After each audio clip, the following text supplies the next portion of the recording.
আল্লাহ আল্লাহ আল্লাহ আল্লাহ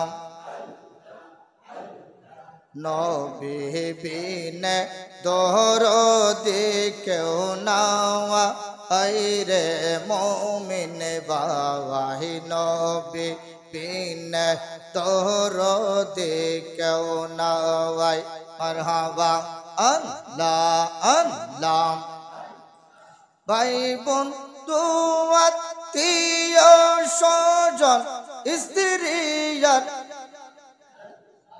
পুত্র গণ সবার চাইতে নবীজি আপন নবীজিকে জাহানের চাইতে অধিক ভালো না বাসিলে নবীজিকে জাহানের চাইতে অধিক ভালো না বাসিলে হাদিসে কই দলিলে কই ঈমান তাহার নাওয়া আইরে মুমিন বাবাই নবী বিনে দরদি কেউ নাই মারহাবা আল্লাহ আল্লাহ আল্লাহ আল্লাহ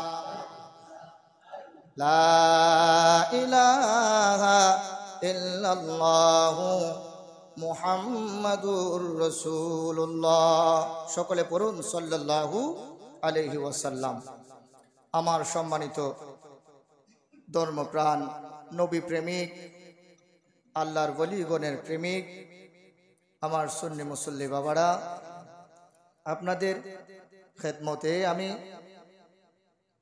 একের পর এক ধারাবাহিকভাবে পৃথিবীতে যারা অহংকার করেছিল, দেখেন আমি এই আলোচনার পরে মেরাজের আলোচনা আসবে, মেরাজের আলোচনা শুনবেন। আপনাদের জানা অত্যন্ত জরুরি। জাহান্নামের কথা আমরা অনেক শুনেছি, কিন্তু আল্লাহ কোরআনে বর্ণনাটা কেমন দিয়েছে আমরা জানি। আপনাদেরকে ইনশাল্লাহ শোনাবো। আমরা জান্নাতের কথা শুনেছি, আল্লাহ তাআলা 8খানা জান্নাত বানিয়েছেন। জান্নাতের ভিতর কেমন, জান্নাতে মানুষ কিভাবে থাকবে এগুলা জানি, ইনশাল্লাহ আপনাদেরকে শোনাবো। দেখেন বাবা, এই পৃথিবী আল্লাহ তাআলা সৃষ্টি করেছেন। আমরা এই পৃথিবীতে এসেছি, আমি এবং আপনি, আমাদের সমাজের প্রত্যেকটা মানুষ একটা বিষয় একেবারে নিশ্চিত, আমাদেরকে কিন্তু দুনিয়া ছেড়ে চলে যেতে হবে। কথা বলুন ঠিক কিনা? আপনি আপনার সংক্ষিপ্ত জীবনে 5 লক্ষ টাকা ক্যাশ করলেন, 5 কোটি টাকা ক্যাশ করলেন, 5টা বাড়ির মালিক হইলেন, একটা বাড়িরও মালিক হয় নাই, আপনি হন নাই। বলুন তো দেখি, আপনার সাথে কি এগুলা যাবে? বলবেন হুজুর এগুলা তো আমরা জানি, এগুলা কি বলতেছেন আপনি? বলতেছি কারণ আছে তো, কারণ আছে। কারণটা হলো এগুলা যে আমি আর আপনি জানি, এই যে এখন মসজিদে আসছি আমি বলতেছি, অনেকের মনে এই বিষয়গুলো আবার পুনরায় জাগ্রত হচ্ছে। তো বাড়িতে যাওয়ার পরে রাতে যখন ঘুমায়, বিছানায় শোয়ার সময় একবার হইলেও মনে হয় কিনা, হাই রে বিছানা, কোন দিন জানি লাশ হয়ে কবরে চলে যায়, এই কথাটা মনে হয় কিনা? আল্লাহ তোমায় খুঁজতে যাইয়া আমি পয়রা গেলাম বিষম দাই। বলুন, মাওলা তোমায় ডাকতে যাইয়া পয়রা গেলাম বিষম দাই। তুমি মানুষ দিয়া মানুষ বানাও, তুমি মানুষ দিয়া মানুষ বানাও, তুমি থাকো কোন জায়গায়? আল্লাহ তোমায় খুঁজতে যাইয়া আমি পয়রা গেলাম বিষম দাই। এই কথাগুলা যারা বলছে এদেরকে আপনি কাফের বলতে পারবেন না। এদের একটা জগৎ আছে, একটা দুনিয়া আছে। দেখেন কেমন আল্লাহকে আপনি খুঁজেন, ডাকেন, আল্লাহকে দেখা যায়, ছোঁয়া যায়, ধরা যায়, স্পর্শ করা যায়। আল্লাহ কোথায়? আল্লাহর কোনো অস্তিত্ব আছে? আছে তো নাকি? কোথায়? দেখাও যায় না, ছোঁয়াও যায় না। আল্লাহর সন্ধানটা পাইলাম কোথায়? আল্লাহ রাব্বুল আলামিন পবিত্র কালামুল্লাহ শরীফে চমৎকার ভাবে, বড় অলংকার পূর্ণ ভাবে বর্ণনা দিচ্ছেন। বাবারা আমার, হযরতে বাবা আদম আলাইহিস সালাতু ওয়াস সালাম থেকে নিয়ে আল্লাহ রাব্বুল আলামিন যুগে যুগে নবী ও রাসূলদেরকে দুনিয়ার জমিনে পাঠিয়েছেন। কথা বলুন ঠিক কি না? যখনই পৃথিবী মানুষগুলা অন্যায়, পাপাচার, ব্যভিচার, জুলুমের মধ্যে লিপ্ত হয়ে গিয়েছে, মানুষ দ্বারা খারাপ কাজের প্রভাব সমাজে বৃদ্ধি পেয়েছে, আল্লাহ রাব্বুল আলামিন মানুষদেরকে ওই সমস্ত গুনাহের কাছ থেকে বাঁচানোর জন্য যুগে যুগে নবী ও রাসূলদেরকে পাঠিয়েছেন। জোরে বলুন সুবহানাল্লাহ। মানুষদের মধ্যে একদল নবীর দাওয়াত গ্রহণ করেছে, আরেকটা সম্প্রদায় নবীর দাওয়াত গ্রহণ করে নাই। একদল নবীকে বিশ্বাস করেছে, একদল নবীকে বিশ্বাস করে নাই। আপনারা বলুন তো দেখি, এই যে আমি একটা চমৎকার একটা শের বললাম, যারা নবীর মধ্যে আল্লাহকে খুঁজে পায় নাই, তারা কি মুমিন ছিল না কাফের হয়ে গেছে? যুগে যুগে নবী পাঠিয়েছেন আল্লাহ, নাকি আল্লাহ নিজে আইছে? বলেন না বাবা, আল্লাহ নিজে আসছে না নবী পাঠিয়েছেন? আপনাদেরকে আমি কওমে আদ জাতির ধ্বংসের কথা বলছিলাম। আল্লাহ তাআলা কোরআনে চমৎকার ভাবে বলেছেন, পৃথিবীর ইতিহাসে অধিকাংশ নবীর উম্মতদেরকে আল্লাহ তাআলা ধ্বংস করেছেন, একমাত্র আখিরি নবী মুহাম্মদুর রাসূলুল্লাহ, সকলে বলুন সাল্লাল্লাহু আলাইহি ওয়াসাল্লাম, একমাত্র আমাদের নবীর উম্মতকে আল্লাহ তাআলা ধ্বংস করেন। এটা কার বরকতে? কার বরকতে? নবীর বরকতে। এই কথাগুলা ভালো করে নিবেন, মনে বিশ্বাস করবেন, ইবাদতে শান্তি আসবে, পারিবারিক কাজে শান্তি আসবে, দেখবেন মনের মধ্যে একটা আলাদা একটা ভালো লাগা কাজ করে, নিজেকে ইতিম মনে হবে না। যে সন্তানের বাবা নাই তাকে আমরা কি বলি? ইতিম। আর যেই উম্মতের আখিরি নবী মুহাম্মদুর রাসূলুল্লাহর সাথে প্রেম নাই, সে হলো আসল ইতিম। কথা বলুন ঠিক কিনা? আল্লাহ রাব্বুল আলামিন বলেন, বিসমিল্লাহির রহমানির রহিম, ওয়া ইলা আদিন আখাহুম হুদান ক্বালা ইয়া কওমি ইবুদুল্লাহা মা লাকুম মিন ইলাহিন গায়রু ইন আনতুম ইল্লা মুফতারুন। সকলে পড়ুন আল্লাহু আকবার। আল্লাহ রাব্বুল আলামিন বলেন, আদ জাতির প্রতি তাদের নিজেদের বংশের মধ্য থেকে আমি একজনকে আমার প্রেরিত নবী হিসাবে প্রেরণ করেছি, যার নাম হলো হুদ আলাইহিস সালাতু ওয়াস সালাম। জোরে বলুন সুবহানাল্লাহ। আল্লাহর নবী আল্লাহ রাব্বুল আলামিনের পক্ষ থেকে নবুয়ত পাওয়ার পরে নিজ জাতিদেরকে বলল, আল্লাহ রাব্বুল আলামিন আমাকে তোমাদের কাছে নবী হিসাবে প্রেরণ করেছে, তোমরা এক আল্লাহ ছাড়া কারো ইবাদত করো না। তিনি বললেন, যিনি আমাকে নবী হিসাবে তোমাদের নিকট প্রেরণ করেছে তিনি আমার আল্লাহ, আমার মালিক, তিনি তোমাদের মালিক। আমি তার ইবাদত করি, তোমরা তার ইবাদত করো।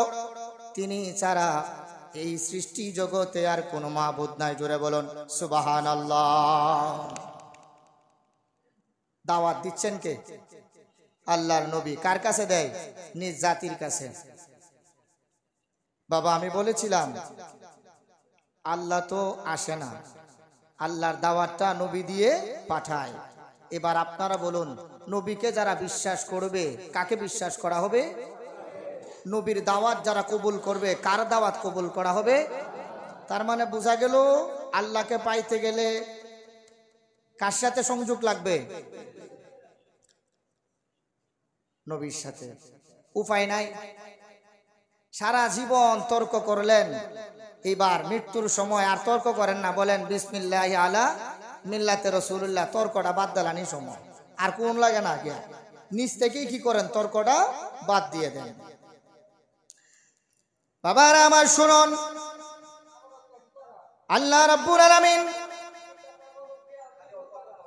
পবিত্র কুরআনুল কারীমের মধ্যে বলছেন, কাযযাবাত আদুল মুরসালিন ইয ক্বালা লাহুম আখুহুম হুদুন আলা তাত্তাকুন ইন্নী লাকুম রাসূলুন আমিন ফাত্তাকুল্লাহা ওয়া আতিউন। জোরে বলুন না আল্লাহু আকবার। দেখেন, এগুলো আমি কোরআন শরীফ পাঠ করতেছি আপনাদের কাছে। হযরত হুদ আলাইহিস সালাম গেলেন, গিয়ে বললেন আদ সম্প্রদায়কে, যখন এই নিজ সম্প্রদায়ের কাছে আল্লাহর দাওয়াত দিলেন, তারা বলল কাযযাবাত আদুল মুরসালিন। হযরত হুদ আলাইহিস সালাতু ওয়াস সালামের সম্প্রদায় তাকে মিথ্যাবাদী বলল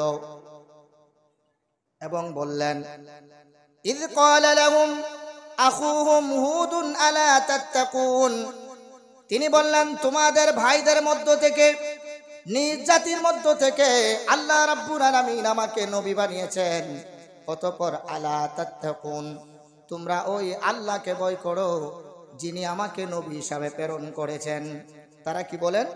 হযরত হুদ আলাইহিস সালাম, আল্লাহ কোরআনে বলেন, ইন্নী লাকুম রাসূলুন আমিন, আমি তোমাদের জন্য আল্লাহর পক্ষ থেকে বিশ্বস্ত নবী হিসাবে এসেছি। জুড়ে বলুন সুবহানাল্লাহ।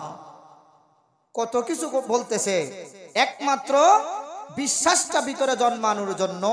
কার প্রতি? এটা বড় ডেঞ্জারাস জাতি। ফাত্তাকুল্লাহা ওয়া আতিউন, তোমরা আল্লাহকে ভয় করো, আমি যার ইবাদত করি তোমরা তার ইবাদত করো। এবার তারা কি করলো? আজ জাতি বললো তুমি নবী হইছো, ঠিক আছে মানলাম, তোমার তো কোনো সার্টিফিকেট নাই, তুমি যে নবী হইছো এটার প্রমাণ কি? তোমাকে যে আল্লাহ পাঠাইছে এটার প্রমাণ কি? হযরত হুদ আলাইহিস সালাতু ওয়াস সালাম বললেন, আল্লাহ তাআলা নবীদেরকে বিনা স্বার্থে দুনিয়ায় পাঠায়, একজনকে আল্লাহ পাকের দাওয়াত দিবে, বিনিময়ে কিছু পাবে, এই ধরনের কোনো চিন্তা কোনো নবীর থাকে না। নবীদের কাজ হলো মানুষদেরকে বেপথ থেকে পথে আনা, খারাপ কাজ থেকে ভালো কাজের দিকে উৎসাহিত করা, সমস্ত অন্যায় অশ্লীল ও শৃঙ্খলতা থেকে মুক্ত করে একটা পরিপূর্ণ শান্ত এবং শান্ত পরিবেশে তাকে নিয়ে আসা হলো নবীদের দায়িত্ব। এটা এই দায়িত্ব হিসাবে আল্লাহ তাআলা তাদেরকে প্রেরণ করেন। না, এটা হয় না। তখন হযরত হুদ আলাইহিস সালাতু ওয়াস সালাম তাদেরকে ভয় দেখালেন, বললেন যদি আল্লাহর উপরে বিশ্বাস না করো, যদি ঈমান না আনো, তাহলে আল্লাহ তাআলা তোমাদেরকে গজব দান করবেন। এবার তারা অহংকার করলো। এই আদ সম্প্রদায় বলল, তুমি আল্লাহর নবী হিসাবে আমাদের কাছে প্রেরিত হয়েছ, আমাদেরকে সুখ শান্তি বৃষ্টি দেওয়ার জন্যে, ফসল দেওয়ার জন্যে, যুদ্ধে বের হইলে যুদ্ধে বিজয় করার জন্য আমাদের দেবতা আছে, তাদের ভাষায় আমাদের স্রষ্টা আছে। একজন স্রষ্টার নাম সাকিয়া, আরেকজন স্রষ্টার নাম হলো হাফিজা, আরেকজন স্রষ্টার নাম হলো রাধিকা, চতুর্থ স্রষ্টার নাম হলো সালিমা। আজ সম্প্রদায় বলল, আমরা এই চারজন দেবতার পূজা করি, চারজনে আমাদেরকে চারদিক দিয়া দুনিয়ার সমস্ত বিষয়গুলা পূরণ করে। জোরে বলুন নাউজুবিল্লাহ। যুক্তি দিচ্ছেন কাকে? নবীকে। এবার আল্লাহর নবী তাদের কাছে দাওয়াত দিয়ে তারা দাওয়াত গ্রহণ করলো না। নবী আল্লাহর দরবারে দুইটা হাত তুলে মুনাজাত করে বদদুয়াটা করলেন। আল্লাহ রাব্বুল আলামিন দোয়া কবুল করলেন। এখানে গত জুমা আমি আপনাদেরকে বলেছিলাম, এটা টেনে যাচ্ছি আমি, তাদের উপরে বৃষ্টি দেওয়া, আল্লাহ তাআলা বৃষ্টি দিত, বৃষ্টি দেওয়া বন্ধ করে দিছে। গত জুমায় বলেছিলাম 3 বছর পর্যন্ত বৃষ্টি দেয় নাই। মুরব্বী মানুষগুলা অকাতারে মারা যাচ্ছে, শিশু বাচ্চাগুলা মরে যাচ্ছে, বিবিরা মরে যাচ্ছে। এভাবে যখন গণহারে মানুষ মারা যাওয়া আরম্ভ হলো, এবার তাদের মধ্যে প্রায় লক্ষাধিক জনসংখ্যা ছিল। এই আদ সম্প্রদায়ের বসবাস বর্তমান ওমান আছে না, ওমান হলো সৌদি আরবের আপনার দক্ষিণ পূর্বে অবস্থিত ওমান এবং ইয়েমেন থেকে হাজারুল মাউত এতটুক পর্যন্ত পূর্ণ বিস্তৃতি জায়গার মধ্যে প্রায় 100 বছর পর্যন্ত এই আদ সম্প্রদায় তাদের দাপটের সাথে রাজত্ব করেছিল। কোন জায়গা বললাম? ওমান এবং ইয়েমেন, সৌদি আরবের দক্ষিণে অবস্থিত। বাবারা আমার, এরপরে তারা বলল, এই বৃষ্টি যখন তাদের উপর আল্লাহ তাআলা দিলেন বন্ধ করে, এবার একে একে মানুষগুলা মারা যাচ্ছে। 3 বছর পরে এই লক্ষাধিক জনসংখ্যার মধ্যে হযরতে হুদ আলাইহিস সালাতু ওয়াস সালামের 70 জন মুরিদ ছিল, উম্মত ছিল। 70 জনে গিয়ে বলল, নবী তাদের মধ্যে তো আমাদের আত্মীয় স্বজন আছে, এবার আপনি একটু দোয়া করেন যেন আল্লাহ তাআলা তাদেরকে পুনরায় বৃষ্টি দেন। আল্লাহ তাআলা পুনরায় বৃষ্টি দিলেন। তাদের আবার আগের মতো অর্থনৈতিক অবস্থা, সামাজিক অবস্থা, সাংসারিক অবস্থা, ফসলে ফলে একেবারে পরিপূর্ণ হয়ে গেল। এইবার হুদ নবী তাদের কাছে গেলেন দাওয়াত নিয়ে, গিয়ে বললেন, এতদিন 3 বছর পর্যন্ত দুর্ভিক্ষে ছিল, তোমাদের জনগণগুলা রাস্তার মধ্যে অকাতারে মারা গিয়েছিল। আমার 70 জন উম্মত আমার কাছে গিয়ে তোমাদের ব্যাপারে রিকোয়েস্ট করার কারণে আল্লাহ রাব্বুল আলামিনের কাছে আমি দোয়া করেছি, আল্লাহ পুনরায় তোমাদেরকে বৃষ্টি দান করেছেন। এবার তোমাদেরকে আমি, যেই মালিক কষ্টের পরে তোমাদেরকে সুখ দান করেছেন, ও এক আল্লাহর দাওয়াতটা দিচ্ছি। এইবার তোমরা মূর্তি পূজা ছেড়ে আল্লাহর ইবাদত তোমরা মগ্ন হয়ে যাও। তারা হুদ নবীকে বলল, কথা শেষ হইলে এবার আমি আপনার দাওয়াত, ওরা বলতেছে কথা যদি শেষ হয় এবার নবী আপনারে আমরা দাওয়াত দেই, হয় আপনি আমরা ধর্মটা গ্রহণ করেন, নাইলে আগামীকালকের ভিতরে এলাকা ছাইরা দেন। নাউজুবিল্লাহ বলেন। যদি এলাকা না ছাড়েন তো আগামীকালকে সকালে আপনারে হত্যা করতে আমরা বাধ্য হব। আল্লাহর নবী বললেন, অচিরেই তোমাদের উপরে আল্লাহ পাক গজব দান করবে, ঝড় আসবে, বৃষ্টি আসবে, প্রচন্ড ধমকালো হাওয়া আসবে। তোমরা এখনো সময় আছে, ঈমান গ্রহণ করো। তারা বলল, আপনি চলে যান, আগামীকালকে যেন আপনাকে আমাদের সমাজে না দেখি। যদি আগামীকালকে আপনাকে পাই আমরা আপনাকে হত্যা করে ফেলবো। জুড়ে বলুন নাউজুবিল্লাহ। আল্লাহর নবী চলে গেলেন 70 জন উম্মত নিয়ে, পরিবার নিয়ে দূর, একেবারে দূর প্রান্তে একটি পর্বতের গুহার মধ্যে গেলেন। আল্লাহ রাব্বুল আলামিন বললেন, ও আমার নবী হুদ, সম্প্রদায় থেকে তুমি এমন একটা জায়গায় যাও, নিরাপদ স্থানে তোমার উম্মতদেরকে নিয়ে যাও, অচিরেই আমি তাদের উপরে আসমানি গজব নাজিল করব। জুড়ে বলুন নাউজুবিল্লাহ। কাকে অস্বীকার করতেছে? নবীর দাওয়াতকে। কাকে? নবীকে অস্বীকার করতেছে। বর্তমানেও দেখবেন আল্লাহকে নিয়ে কোনো সমস্যা নাই, আমাদের নবীকে নিয়ে সমস্যা আছে কিনা? চুলকানি আছে কিনা? সারাদিন গিয়ে মসজিদে বয়ে থাকবেন, জীবনও একবার মুহাম্মদুর রাসূলুল্লাহ সাল্লাল্লাহু আলাইহি সাল্লাম নবীজির কোনো প্রশংসা তাদের মুখ দিয়ে আসবে না। বাবারা আমার একটু গভীরভাবে খেয়াল করুন। এবার হযরতে হুদ আলাইহিস সালাতু ওয়াস সালাম রওনা দিলেন পাহাড়ের দিকে। আল্লাহ রাব্বুল আলামিন আসমান থেকে ফেরেশতাদেরকে হুকুম দিলেন, ও আমার ফেরেশতারা, কিয়ামতটা যখন আমি সংগঠিত করব, আমার হুকুমে ইসরাফিল ফেরেশতা সিংহায় ফু দিবে। সিংহার মধ্যে ফু দিবে, পৃথিবীটা ধ্বংস হয়ে যাবে। ও আমার ফেরেশতারা, তোমাদেরকে আমি নির্দেশ দিলাম, ওই সিংহার ফুয়ের কিছু আলামত কওমে আদ জাতির উপরে তুমি দেখাইয়া দাও। জোরে বলুন সুবহানাল্লাহ, বলুন আল্লাহু আকবার। এই হুকুম যখন আল্লাহ রাব্বুল আলামিন দিলেন, দায়িত্বে নিযুক্ত প্রাপ্ত সমস্ত ফেরেশতারা সিজদার মধ্যে পড়ে গেলেন। সিজদায় পড়ে আল্লাহ রাব্বুল আলামিনের দরবারে দোয়া করতে লাগলেন, রব্বুল আলামিন, কিয়ামতের ময়দানে আপনি যখন ফেরেশতাকে হুকুম দিবেন সিংহায় ফু দেওয়ার জন্য, ওই সময় বর্তমান পৃথিবীর যে আকার এমন থাকবে না, আপনার কুদরতে পৃথিবীকে টেনে তার 10 গুণ বড় করা হবে। জোরে বলুন সুবহানাল্লাহ। এইবার তো পৃথিবী ছোট, এটার কিছু নমুনা যদি পৃথিবীকে দেখায়। ফেরেশতারা বললেন, কিয়ামতের সেই ভয়ানক ফুৎকার যদি আলামত দেখায়, মুহূর্তের মধ্যে পৃথিবী কয়েক লক্ষ বার ধ্বংস হয়ে যাবে। আল্লাহু আকবার বলেন। ফেরেশতারা চিৎকার মেরে আল্লাহর দরবারে কান্না করতেছেন। রব্বুল আলামিন ফেরেশতাদের দোয়া কবুল করলেন।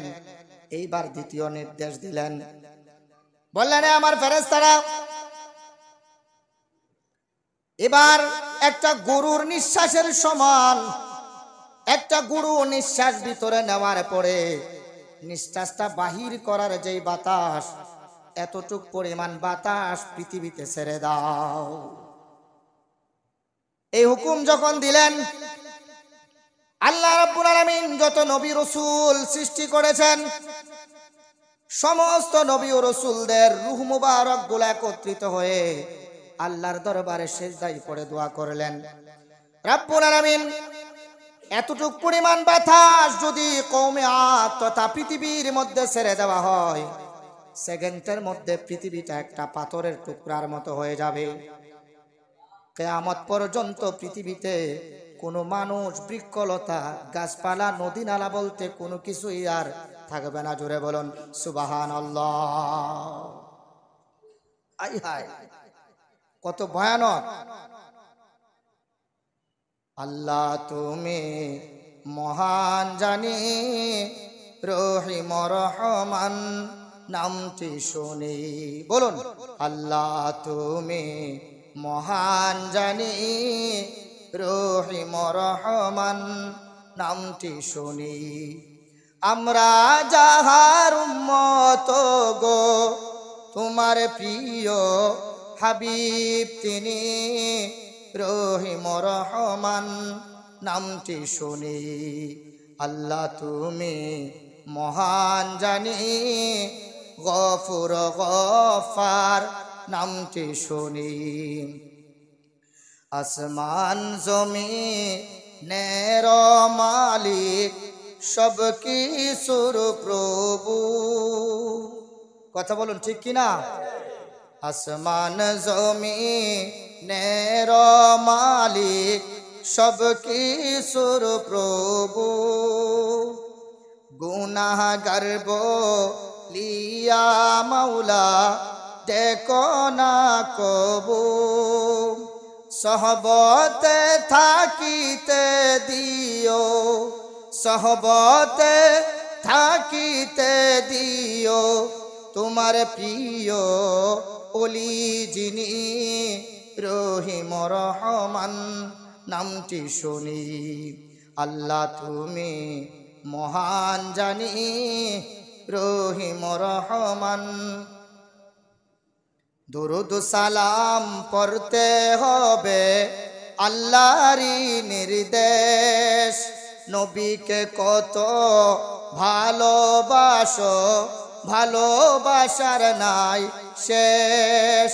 ওই হাবিবের কাছে যেতে, ওই রসুলের কাছে যেতে তৌফিক দিও কাদের গনি, রহিম রহমান নামটি শুনি। আল্লাহ তুমি মহান জানি, গফুর গফার নামটি শুনি। বাবার আমার, আল্লাহর দরবারে যখন নবীর রূহগুলা দোয়া করলেন, এবার আল্লাহ রাব্বুল আলামিন আদেশ করলেন, সুয়ের আগা পরিমাণ, সুয়ের অগ্রভাগ পরিমাণ, একটা সূচের অগ্রভাগ যতটুকু থাকে, সূচের অগ্রভাগ পরিমাণ বাতাস যেন কওমে আদের উপরে ছেড়ে দেওয়া হয়। আল্লাহ রাব্বুল আলামিনের হুকুমে ফেরেশতাগণ এই আদেশটা কার্যকর করতে আরম্ভ করলেন। জোরে বলুন সুবহানাল্লাহ। কেমন হয়েছে একটু দেখেন। বাবারা আমার, আল্লাহ রাব্বুল আলামিনের ওই আদেশ যখন আসলো, ফেরেশতারা 7 দিন আগে, 7 দিন পূর্বে আকাশের মধ্যে 3 রঙের মেঘের আবাস তৈরি করলেন। আকাশের মেঘগুলা আমরা সাধারণত কালো দেখি, প্রথমত মেঘগুলাকে আল্লাহর কুদরতে লাল বর্ণ করলেন, দ্বিতীয়তে কালো করলেন, হলুদ বর্ণের করলেন। 3 রঙের মেঘ আকাশের মধ্যে আল্লাহ রাব্বুল আলামিন কুদরতে ফেরেশতাদের দ্বারা তৈরি করলেন। বাবার আমার, বাতাসের স্বাভাবিক যে গতি, আল্লাহর কুদরতে বাতাসগুলাকে বন্ধ করে দিয়েছেন। জোরে বলুন সুবহানাল্লাহ। পৃথিবীর বাতাস বন্ধ হয়ে গেছে। আপনাদের যে নদী আছে, নদীর পানি প্রবাহমান চলিত, কথা বলুন ঠিক কিনা? আল্লাহ রাব্বুল আলামিনের কুদরতে নদীর পানিগুলাকে সমুদ্র, মহাসমুদ্র, সাগর, মহাসাগরের পানিগুলাকে স্থির করে দিলেন। এবার কওমে আদ সম্প্রদায় বলল, তারা তো বড় অহংকার করছিল, নবীকে কইছে তোমার আল্লাহ গজব দিব। এক একজন উচ্চতায় 400 গজ লম্বা। কত গজ? গজব কি দিব আমরা? কওমে আদ সম্প্রদায় একেবারে বেঠে আমাদের এই দিক দিয়ে বাইকটা কই 70 গজ। কত গজ? আমার এক ছাত্র আমার হিসাব করে কইছিল 140 হাত লম্বা নাকি 70 গজে। এখন তারা করলো কি, যখন দেখলো মুহূর্তের মধ্যে সমস্ত পৃথিবী একেবারে অন্ধকার হয়ে গেছে, এইবারে পালোয়ানদের ভিতরে ভয় আসলো। আমাদের সম্প্রদায়ে যে নবী ছিল হুদ, তার কথাগুলো মনে হয় বাস্তব। আল্লাহ তো এবার গজবটা দিবে, পৃথিবীর রং পরিবর্তন হয়ে গিয়েছে, কি করব আমরা? স্ত্রী সন্তানদেরকে নিয়ে পাহাড়ের গুহার ভিতরে স্ত্রী সন্তানদেরকে ঢুকাই দিলেন, বললেন ভয় পেও না, আমরা আছি। যুবক যারা আছে পাহাড়ের উপরে দাঁড়ায়া এইরকম পাহাড়ে ডাইন পায়ে বাম পায়ে মুড়া দিছে, পাহাড়ের উপরে কি দিছে? আঘাত করছে। পাথরের মধ্যে যদি 2-3টা মুড়া দিত, পাথর ভেঙে যেত। এই কওমে আদ সম্প্রদায় যুবকেরা একজন আরেকজনের হাতে ধরলো, স্ত্রী সন্তানদেরকে পাহাড়ের গুহার ভিতরে ঢুকাই দিল নিরাপদ জায়গায়। যুবকেরা চতুর্দিকে ব্যারিকেড দিল, ব্যারিকেড দিয়ে পাহাড়ের মধ্যে লাথি মেরে মেরে হাঁটু পর্যন্ত পাহাড়ের ভিতর নিজেদেরকে ঢুকাই দিল এবং বলতে লাগলো, এইবার যত বড় বাতাস আসো আমাদেরকে জায়গা থেকে সরাতে পারবে না। জোরে বলুন নাউজুবিল্লাহ। ব্যারিকেড দিছে, 400 গজ লম্বা মানুষ যদি ব্যারিকেড দেয়, মোটামুটি বাউন্ডারি হয়ে গেছে না একটা। আবার মাটি পর্যন্ত, আডু পর্যন্ত ডাইব বা খার হয়েছে, যাতে না লড়াই থাকে। হাই হাই হাই হাই, নাউজুবিল্লাহ বলেন। অনেক গুনাহ করিয়াছি ক্ষমা করে দাও আল্লাহ, অনেক গুনাহ করিয়াছি ক্ষমা করে। মুদের নবী মুহাম্মদুর রাসূলুল্লাহ বলুন মুদের নবী মুহাম্মদুর অনেক গুনাহ করিয়াছি ক্ষমা করে দাও আল্লাহ অনেক গুনাহ করিয়াছি ক্ষমা করে দাও আল্লাহ মুদের নবী মুহাম্মদুর রাসূলুল্লাহ মুদের নবী মুহাম্মদুর হাই হাই হাই হাই তাদের নবী হযরত হুদ আলাইহিস সালাতু ওয়াস সালাম। আমরা তো এই ভয়ানক বিপদে পড়ি নাই, পড়বো না, বরং কিয়ামতের ময়দানে এর চাইতে লক্ষ লক্ষ কোটি কোটি গুণ ভয়ানক বিপদ আসবে। আল্লাহ রাব্বুল আলামিন আমাদেরকে ওই বিপদ থেকে উদ্ধার করবেন নবীর উসিলায়, বলেন না আলহামদুলিল্লাহ। আমার সম্মানিত মুসল্লি বাবারা, আগামী জুমায় আমি এয়ারপোর্ট থেকে বলবো, যেখানে হাঁটু গেড়ে দাঁড়াইছিলেন, আজকে মসজিদের উন্নয়ন এবং মসজিদের সার্বিক কিছু বিষয়ে আপনাদের সম্মুখে মহল্লার পক্ষ থেকে কথা বলবেন মালিক ভাই, শোনার জন্য